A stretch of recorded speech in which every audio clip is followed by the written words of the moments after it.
Здравейте на всички, намираме се в завода за тръби Аква Янтра.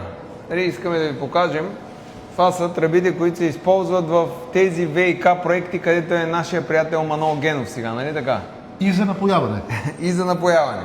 Сега, Павката имаше един случай в Гулянци, където тези тръби, тук примерно цената им е била... Тук е 15 евро на линейен метър, а там 370 лева. 430 беше лева. Така, 1000 и няколко процента наценка. Наценка. Добре. И от чужбина. Понеже говорим за българското производство, за чуждестранни инвестиции и се чудя защо чуждестранни инвестиции да идват в България, като имаме българско производство. Тези тръби могат да захранят абсолютно всяка държавна поръчка, която се прави за подмяна на ВиК. И тръбите ще бъдат направени в България. В колко завода има в Габрово? 2 завода има в Габрово. Аз съм ги ползвал за напояването, за моето напояване. Ето, нека да видим. Те са различни видове тръби, нали, които се използват. Едните са вътрешни, тези са външни, нали така, за външно полагане. Виждаме различните такива свързващи елементи, които са. И сега най-интересното нещо, което искаме да кажем, най-интересното нещо е, че когато се прави ВиК-то на Габрово, точно така. откъде вземат тръби? От Македония. Сигурен съм, че това е заради българско-македонската дружба, нали? Не, на Бойко Борисов дружбата, защото завода там е под негово управление. На колко пари обаче ги взема? Над 400 лева. На 400 лева. 1000% наценка над тръбите, които точно тук от това дружество. Те ще от тук на ръце да им ги занесат, да им ги сложат. На 1000% по-ефтино. Добре, сега, BTV Нова не могат ли да дойдат да видят тази справка? Да дойдат? Ето. Добре, а сегашните управляващи не могат ли да видят, примерно, в Гулянци поръчката, как е община Гулянци, как е изпълнена? 1 километър, 1 милион евро, FI-200 да откопаят и да фърлят тръбата. Нали... Хората магистрали правят. Ама там беше 1000% повече завишено. Така, нека да влезем да видим завода. Давайте да вижте, българското производство. Българското производство. И после казваме, що няма в България хора. Как и да няма кой да плащат данъци. Ето. И теглят заем. Това е българското производство. Вижте го. Вижте, хората са инвестирали милиони. Милиони.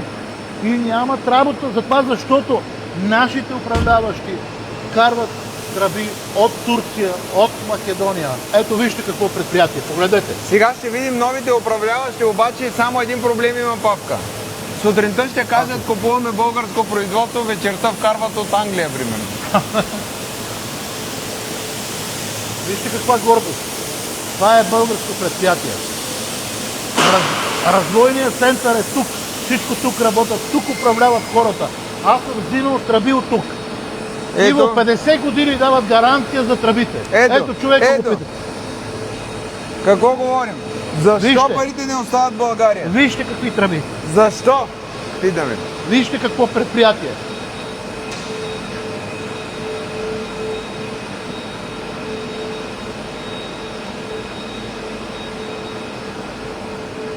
Павка, ти как виждаш Манол Генов да вземе правилно решение? Ето, нека да дойде да види тук. Все едно България да стане световен шампион на футбол, нали? Ама хората нямат работа, Иво. Работят само на една смена. Те хората нямат работа. И после казваме защо няма данъци в държавата. Защото внасяте, защото крадете.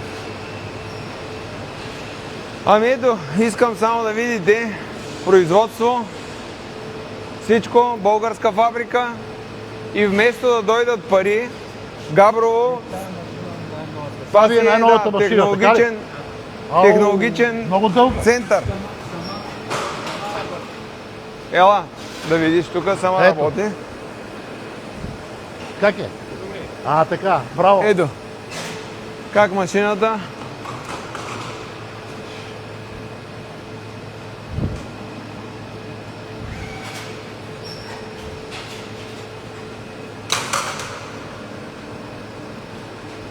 Няма какво да кажем. Вместо парите да се дават в България, вместо да идват в Габрово, Томислав Дончев, нали Томислав Дончев беше? Да. Той иска от Македония да взема. На как 1000% по-високи цени. 1000%. Вижте каква линия са взели, човек, хората. И утре Иво, ще отидат погледни. да кажат, да, утре ще отидат да кажат, не е вярно, ние почваме да ги съдим, съдът техен всичко и ние трябва само да плащаме и да покажем на хората и да кажем това не съществува. И тук ще дойде някой, примерно, ще хванат, ще кажат, те са русофили, що искат българско, трябва да вземем от Европа. Не го разбирам. Но, това, което искаме да ви покажем само още малко, вижте, различните тръби, вижте как са подредени. Елате само да ги видите. Вижте ги. Насякъде, показани, складирани, готови, подредени. Ето, само трябва някой да вземе и да полага. Иво, Или ела да видиш сега, тръба FIT така се 200. движи българската икономика. Ето, тръба FIT 200. Ето това е тръба FIT 200. Нали така? Това е FIT 200, така ли? 250 да кажа. Кое ти е FIT 200? Това ли е FIT Ето го 200? в 200. Това е FIT 200. Така, тук това FIT 200 е около 15 евро на метър. Така ли е?